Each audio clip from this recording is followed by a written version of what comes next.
Hello, boys and girls, moms and dads, and to everyone watching, I'd like to welcome all of you to Children's Hour.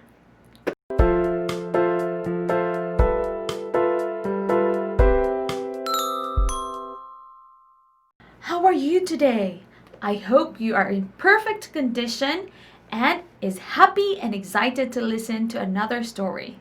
By the way, if you are new to my channel, my name is Liza and I am a nurse midwife by profession, but I love to tell stories to the kids and do some crafts for them. It's been raining here in Palawan, but I can say that God is still very good, for He has kept us safe. I hope you too. If you haven't subscribed to my channel yet, please do so. Click the subscribe button below and the notification bell next to it for more updates and stories. Our story for today is taken from the book Uncle Arthur's Best Story Series, Volume 2. It's an exciting story because I know that you can learn another wonderful lesson today. Our story is about Simon, a boy in his elementary years. Simon was very tired. With him are the boys who have been working in the cornfield. They were harvesting corn and they were working for somebody's cornfield. So one afternoon, they were all tired and wearily they all dragged back to the camp where they are staying for the night.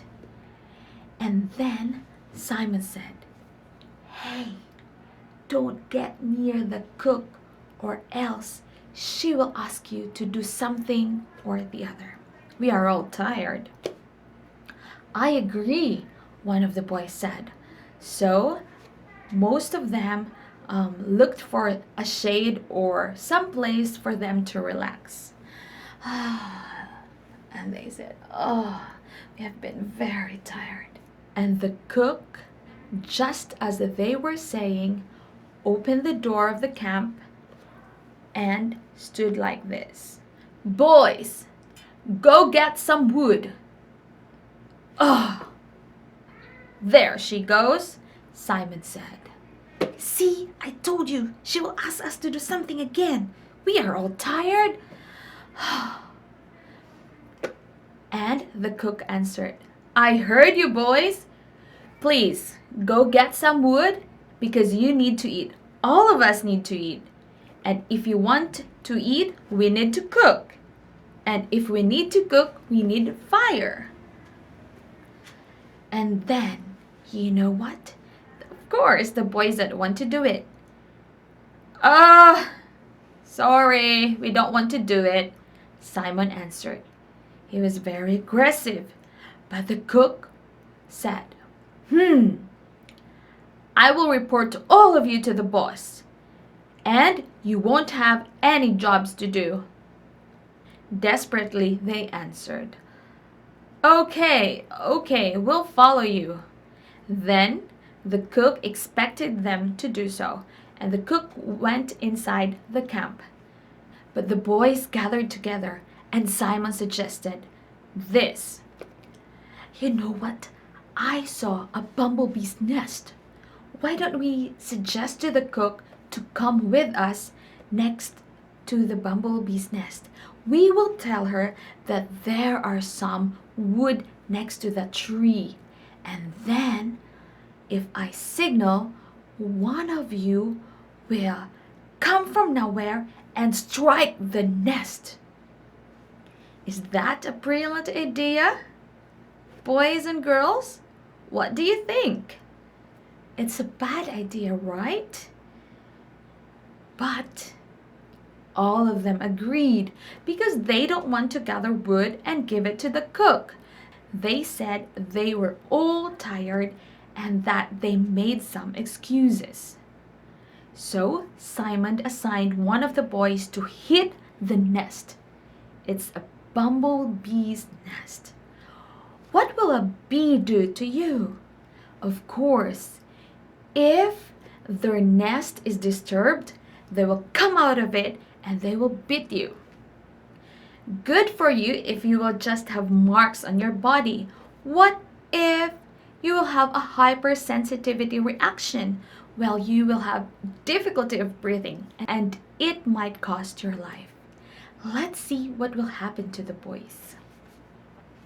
So they went to the cook and said, "Hey, why don't you come with us? And come with us. We will look for the wood because yesterday we saw some pieces of wood next to a big hollow tree. And then you can choose which part of the wood you want us to bring back to the camp." Seems such a good idea, the cook thought. Before that, Simon told the boys that if one of them strikes the nest, they should run as fast as they could so that the bees won't bite them or sting them. Unknowingly, the cook went with them to where that hollow tree was. The boy's heart was pumping. They said, "We can escape from gathering the wood, and we will see what the cook's face will look like when one or most of the bees will sting her." There they stood by the hollow tree. And yes, there were some pieces of wood that might be used for cooking. And while the cook was choosing which wood to bring back to the camp, one of the boys, out of nowhere, brought his stick, hit, and destroyed the nest.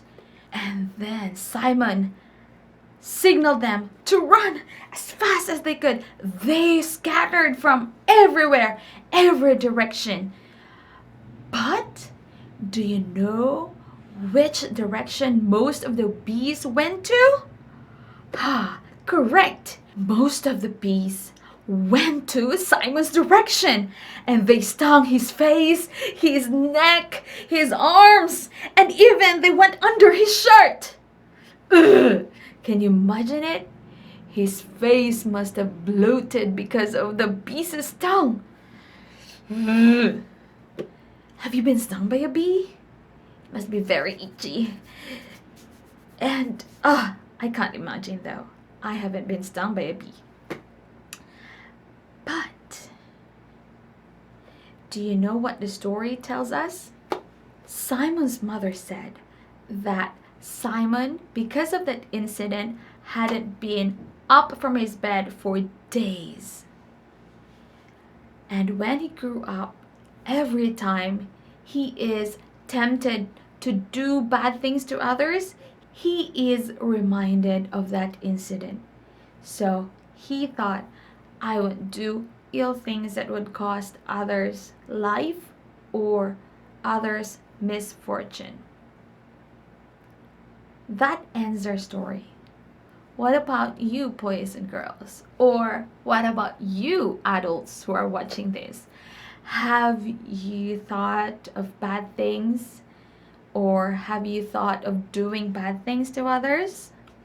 The Bible tells us in Ephesians 4:32, be kind to one another, tender-hearted, forgiving one another, as God in Christ forgave you. Let's say it one more time. Ephesians 4:32. Be kind to one another, tender-hearted, forgiving one another, as God in Christ forgave you. If Simon hadn't think of hurting others, he himself would not be hurt. If he chose to follow what the cook asked him to do, along with the boys, they would have been safe and they would have been eating a nice meal that evening. Remember, boys and girls, choose to do the right thing. Choose to do the good things, even others will tell you not to do it. Because it is God in heaven who sees what we do and He will reward us for that. Thank you for watching. This ends our story for today. I hope that you have enjoyed and has learned another wonderful lesson in life for you today to share with your friends and family, of course. God bless you. Bye bye.